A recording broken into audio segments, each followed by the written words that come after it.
വിട്ട് വരുമ്പോൾ നല്ല ഹെൽത്തി ആയിട്ടുള്ളൊരു സ്നാക്കാണ് നമുക്ക് കൊടുക്കാനുള്ളതെങ്കിൽ ഭയങ്കര സന്തോഷമായിരിക്കുമല്ലോ അല്ലേ. അതിന് പറ്റിയൊരു ഐറ്റമാണ് കേട്ടോ ഇന്ന് ഞാൻ കാണിക്കുന്നത്. ആദ്യം അതിനായിട്ട് ഒരു കപ്പ് മട്ട അവിലാണ് ഞാൻ എടുത്തിരിക്കുന്നത്. 250 ml കപ്പിൽ ഒരു കപ്പ് മട്ട അവിൽ എടുത്തിട്ടുണ്ട്. അതൊരു മിക്സിയുടെ ജാറിലേക്ക് ഇട്ട് കൊടുക്കുക. അതിലേക്ക് അതേ കപ്പിന് തന്നെ ഒരു കപ്പ് റവ ചേർത്ത് കൊടുക്കുന്നുണ്ട്. 4 ഏലക്കയുടെ കുരു ചേർക്കുന്നുണ്ട്. ഒരു നുള്ളു ഉപ്പ് ചേർത്ത് കൊടുത്തിട്ട് നന്നായിട്ട് ഇതൊന്ന് പൊടിച്ചെടുക്കുക. ഇനി നമുക്ക് മധുരത്തിന് ആവശ്യമായിട്ടുള്ള ശർക്കരപ്പാനിയാണ് ചേർക്കേണ്ടത്. ഞാനിപ്പോൾ ഒരു 1/4 കപ്പോളം പൊടിച്ച ശർക്കര കുറച്ച് വെള്ളത്തിൽ, ഒരു 1/4 കപ്പ് വെള്ളത്തിൽ ഒന്ന് നന്നായിട്ട് അലിയിച്ച് തണുപ്പിച്ചെടുത്തിട്ടുണ്ട്. അത് അരിച്ചതിന് ശേഷം ഇതിലേക്ക് ഒഴിച്ചു കൊടുക്കുകയാണ് ചെയ്യുന്നത്. നിങ്ങളുടെ കയ്യിൽ പൊടിച്ച ശർക്കരയാണെങ്കിൽ അത് ചേർത്തിട്ട് പിന്നെ നമ്മൾ കുറച്ച് വെള്ളം കൂടി ചേർത്ത് അരച്ചെടുത്താലും മതിയാകും. ശർക്കരപ്പാനി ഇതിലേക്ക് ചേർത്തിട്ട് ഒരു സ്പൂണോ ഫോർക്കോ എന്തെങ്കിലും വെച്ചിട്ട് നന്നായിട്ടൊന്ന് മിക്സ് ചെയ്ത് കൊടുക്കുക. അതിലേക്ക് 1/2 കപ്പ് ചിരകിയ തേങ്ങ ചേർത്ത് കൊടുക്കുന്നുണ്ട്. പിന്നെ ഒരു 4-5 കാഷ്യൂസും കൂടി ചേർത്ത് കൊടുത്തിട്ട് ഒന്ന് അടിച്ചെടുക്കുക.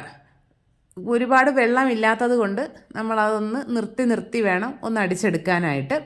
നല്ല കട്ടയായിട്ടുള്ളൊരു ബാറ്ററായിട്ടാണ് നമുക്കിത് കിട്ടുക.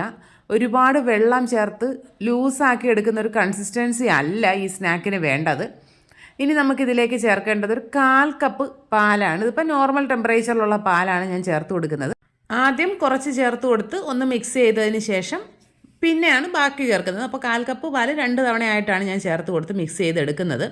പശുവിൻ പാൽ അലർജി ഉള്ളവരോ അത് കഴിക്കാൻ ഇഷ്ടമില്ലാത്തവരോ ഒക്കെ ആണെങ്കിൽ ഇതിലേക്ക് തേങ്ങാപ്പാൽ ചേർത്ത് കൊടുക്കാവുന്നതാണ്. തേങ്ങാപ്പാലില്ലെങ്കിൽ സാധാരണ പച്ചവെള്ളം ചേർത്താലും മതിയാകും. അങ്ങനെ വെള്ളം ചേർക്കുമ്പോൾ എന്താ ചെയ്യേണ്ടതെന്ന് വെച്ചാൽ ഒരു എക്സ്ട്രാ ടേസ്റ്റ് കിട്ടാനായിട്ട് 1-2 ടേബിൾ സ്പൂൺ പാൽപ്പൊടി കൂടെ ചേർത്ത് കൊടുത്താൽ നല്ല ടേസ്റ്റായിരിക്കും കേട്ടോ. ഇനി നമുക്ക് ഇതിലേക്ക് 2 ടേബിൾ സ്പൂൺ വെള്ളം കൂടെ ചേർക്കണം. ഇപ്പോൾ തന്നെ ഇത് കുറച്ചുകൂടി ഒരു കട്ടയായിട്ട് തോന്നുന്നത് കൊണ്ട് ഞാൻ 2 ടേബിൾ സ്പൂൺ വെള്ളം കൂടെ ചേർക്കുന്നുണ്ട്.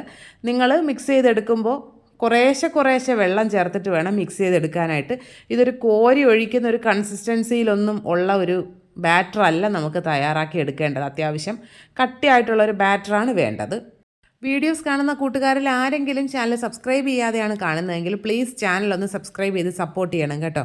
സബ്സ്ക്രൈബ് ചെയ്തിട്ട് ബെല്ലൈക്കൺ അമർത്തുമ്പോൾ ഓൾ എന്നുള്ള ഓപ്ഷൻ തന്നെ അമർത്താൻ ശ്രമിക്കുക.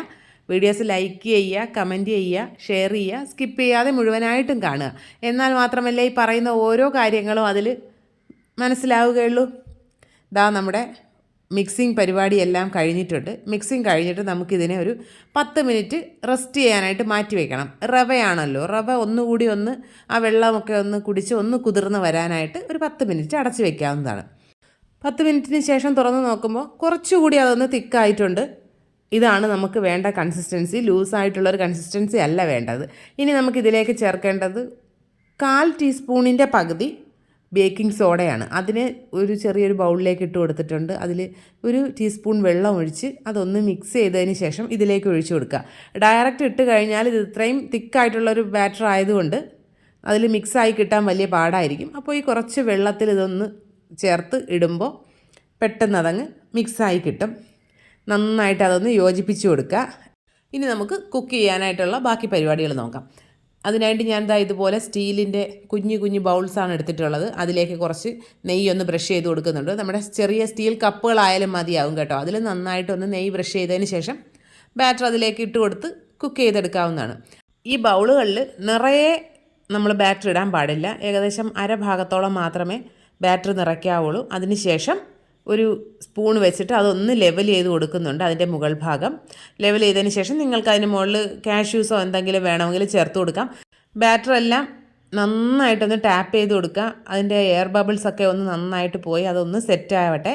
ഇനി നമുക്ക് സ്റ്റീമറിലേക്ക് വെച്ച് കൊടുക്കാവുന്നതാണ്. വെള്ളം നന്നായിട്ട് തിളച്ച് ആവി വന്നതിന് ശേഷം മാത്രമേ വെക്കാൻ പാടുള്ളൂ. മീഡിയം ഫ്ലെയിമിൽ 15 മിനിറ്റ് ആകുമ്പോഴേക്കും കുക്കായി കിട്ടും. ഒരു സ്ക്യൂർ വെച്ചൊന്ന് കുത്തി നോക്കുക. അതിൽ പറ്റിപ്പിടിക്കുകയൊന്നുമില്ല. 15 മിനിറ്റ് തന്നെ ധാരാളമാണ് കുക്കായി കിട്ടാനായിട്ട്. ഇനി നമുക്കിതിനെ പുറത്തെടുത്ത് വെച്ചിട്ട് നന്നായിട്ടൊന്ന് ചൂടാറി കഴിയുമ്പോൾ ഡീമോൾഡ് ചെയ്തെടുക്കാം. ആ സൈഡൊന്നും നമ്മുടെ കൈ വെച്ച് തന്നെ ഒന്നിങ്ങനെ ആക്കി കൊടുത്തിട്ട് കയ്യിലേക്ക് തട്ടിക്കഴിഞ്ഞാൽ പെട്ടെന്ന് തന്നെ അത് റിമൂവായി കിട്ടിക്കോളും. നല്ല ടേസ്റ്റുള്ളൊരു സ്നാക്കാണ് കേട്ടോ. ഞാൻ ഈ സാധനം ട്രൈ ചെയ്ത് നോക്കുമ്പോൾ ഇത്രയും ടേസ്റ്റ് തീരെ പ്രതീക്ഷിച്ചിട്ടുണ്ടായിരുന്നില്ല.